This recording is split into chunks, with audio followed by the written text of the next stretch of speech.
Okay, what we're looking at here is a timing belt on a V6 engine. I'm going to try and curl up in there. What you can see is the very top gears up here. Those are our cam gears. And then this very bottom gear is the crank gear. So I want you to notice is that every cog on the belt has a cog on the gear for it.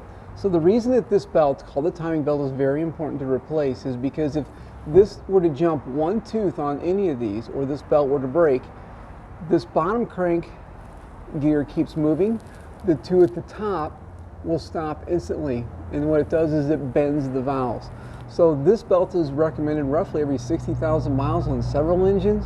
A lot of times we pull them out and they look fine. Other times they're about ready to break, and we just need to replace these as far as a maintenance item. Now on this car, there's also a water pump that's turned by that. I'm going to show you what we found because we went in to do the belt and the water pump, and you can see right here, this is called the weep hole.